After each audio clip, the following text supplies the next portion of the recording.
Hey y'all. Everybody has those grandmom and granddaddy stories, and I'm no different. And I'm wanting to use mine to preserve my memories to my grandchildren. And so I'm using YouTube for that.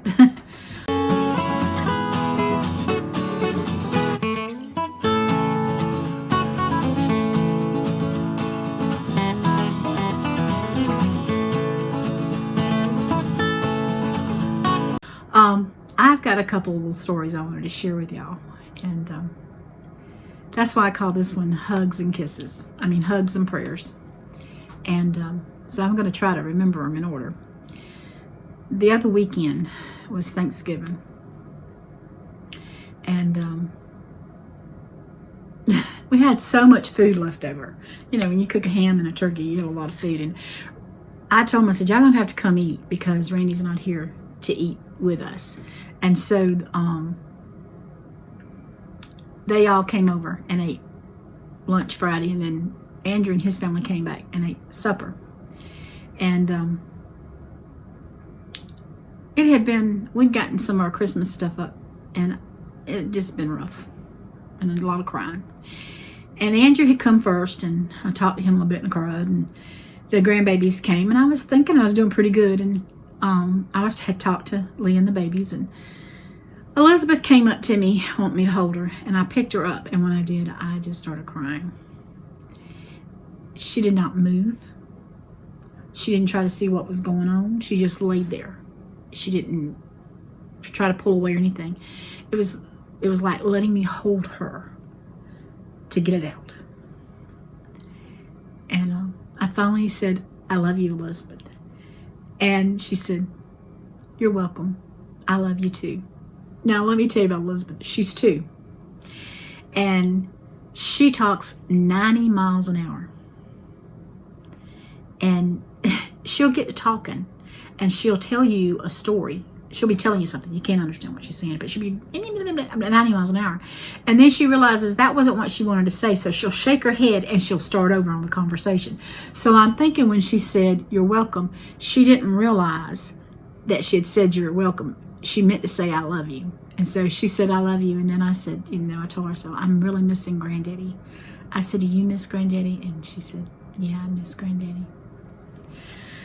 So, we went on and had supper, and the kids didn't care for the turkey as good as they liked the ham.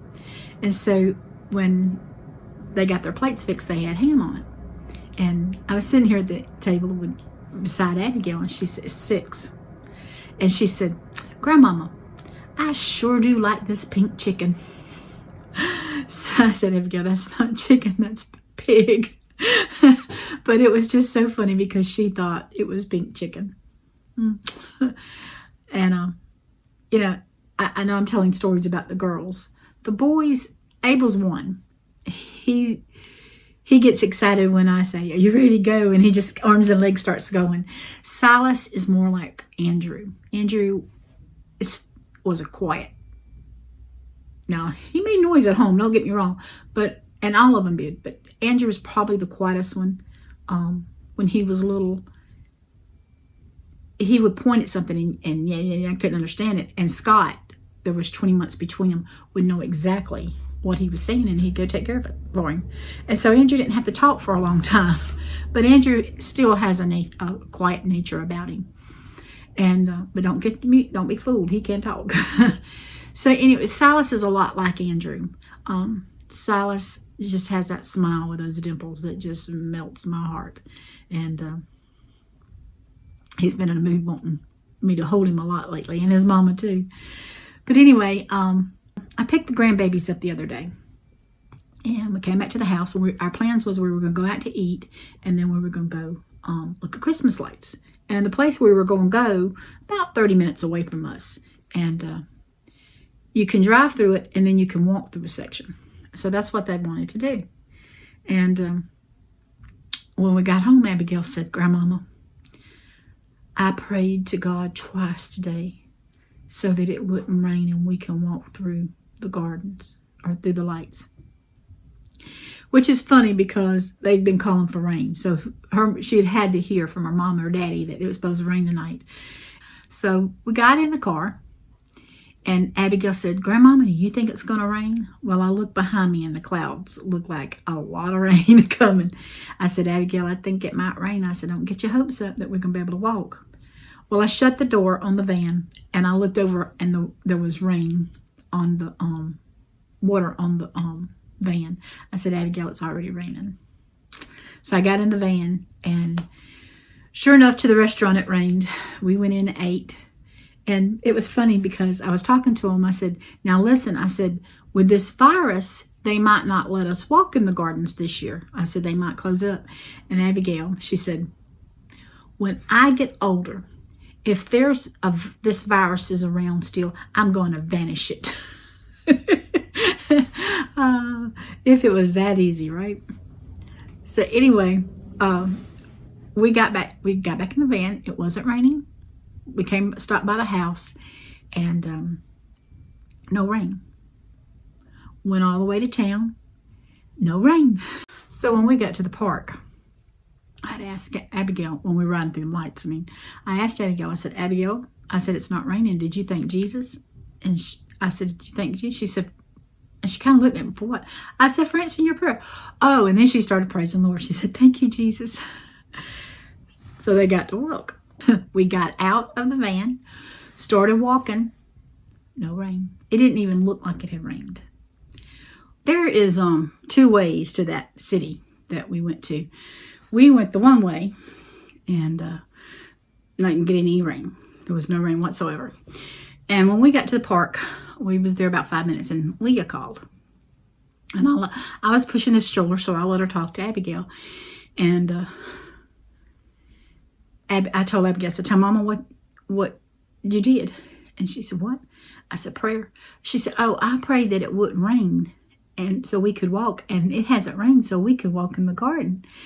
And Leah told her, she said, "Did you thank Jesus for it?" She said, "Yeah." And she thanked him again. So I talked to Leah. They had went the other way that goes to town. They had come, was going home, and they was in a little community, and she said it was raining on them. And so we went ahead and walked and had a good time. And poor little Abigail, they have those little things you can switch and lights up, different lights will. And there was a little bunny rabbit, and she wanted to find the bunny rabbit. And so when I seen the bunny rabbit, I said, "Abigail, there it is." And she took off running, and she fell.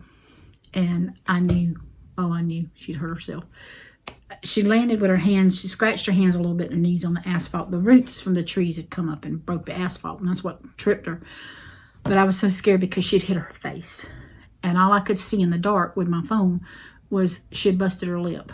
And I told her to spit, and she said, "No, that'll hurt, Grandmama."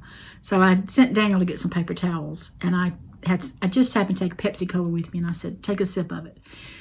Anyway, the poor little thing, she got all scratched up here. They think she might be broke her nose. It's swole, but she's so pretty anyway, and didn't do that. But it just made me feel bad because it was on my watch. But she's doing okay. But so we left after we got through. We left. We got about 5 miles from the city, and it started raining. And it rained on us all the way home. We got about 5 miles from our house, and I said, I seen a mud puddle. I said, "Daniel, did you see that mud puddle?" I said, "It has really rained here."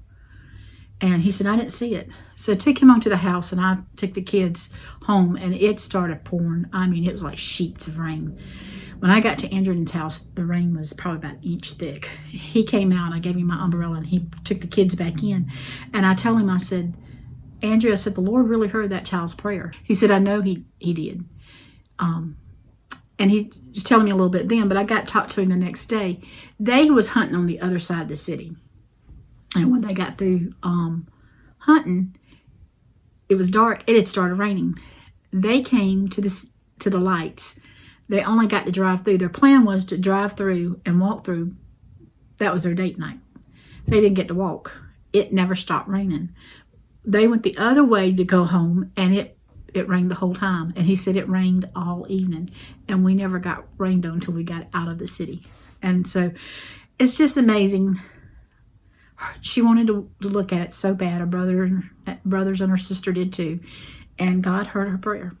And that just goes to show how God can hear, we have to be as little children for God to hear us. And I'm glad to be a child of God. Sometimes being an adult, not sometimes, most of the time being an adult is very hard. And it's gotten harder this year. But I'm so thankful that I am a child of God's and that he loves me and that he is carrying me through this.